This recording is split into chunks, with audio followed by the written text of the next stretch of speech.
From the Catskills to Pennsylvania, Oregon, and New Hampshire, this week's group stretches across different regions and eras of the United States covered bridge story. 5 bridges make up this week's discoveries, linked by rebuilds, uncommon trusses, and the local builders behind them. Forge Bridge. Its builder was said to work without plans, carrying the whole design in his head as he shaped a 27-foot king truss over Dry Brook in Ulster County, New York. Salem Jerome Moot, credited with building a number of bridges and barns in the area, built it in 1906, and the span also took its name from an iron forge once nearby.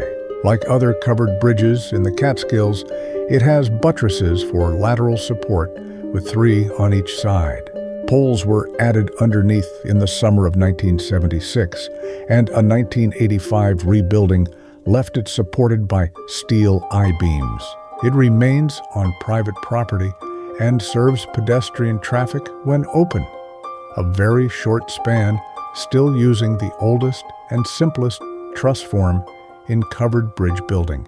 Bogert Covered Bridge, a $2.5 million renovation, began in 2025 on a bridge that had already been damaged in 1956 and 1957, restored in 1957, and reconstructed again in 1964. Built in 1842 on property settled by the Bogert family, it crosses the Little Lehigh River in Pennsylvania and is now open to pedestrian traffic only.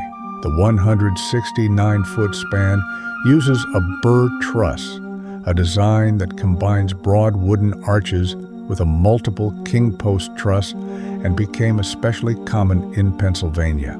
Later changes added 2 cement piers, and a 1910 newspaper account described lower chords below the camber line and arches rotted where they bore on the masonry. It is on the National Register and remains the oldest covered bridge in Lehigh County. Grave Creek Bridge. It cost $21,128 to build in 1920, and after repairs, it reopened in 2001 as Josephine County's only remaining covered bridge. A. Clausen built the 105-foot span to carry Sunny Valley Loop Road over Grave Creek in Josephine County, Oregon.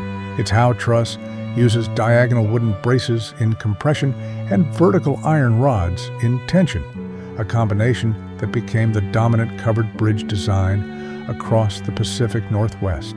Gothic windows and a shake roof distinguish the bridge, and it went on to the National Register in 1979. Restoration work in 2000 set up the 2001 reopening that kept the crossing in service. Hoffman Bridge. Adze marks still show where workers shaped the timbers by hand inside a 90-foot howe truss built in 1936. Lee Hoffman, working as contractor for Lynn County, gave the bridge both its name and one of its alternate identities, the Hungry Hill Bridge. It carries Hungry Hill Drive across Crabtree Creek in Lynn County, Oregon, and its Gothic-style windows place it firmly in the regional covered bridge tradition.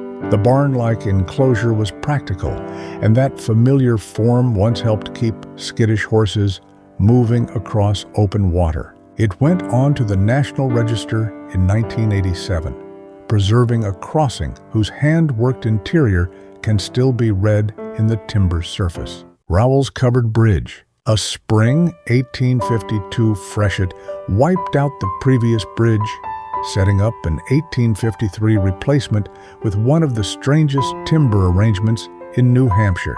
Horace Childs built the 167-foot span over the Contoocook River in Merrimack County, New Hampshire, with help from his brothers Enoch and Warren, at a total cost of $2,637.64. Its 17-panel truss resembles a Paddleford design, but the basic form is unusual because solid timber arches are fitted end to end and bolted to the side timbers. Childs had patented a truss of his own in 1846, yet the design used here looked nothing like that patent. It is one of New Hampshire's few surviving 19th century covered bridges, and a 1995 rebuilding helped keep that one-off design in place. Taken together, the week's 5 bridges turn regional craft into a single national story, from one-off experiments to repairs that kept old crossings active. Next week's roundup follows another set of survivors,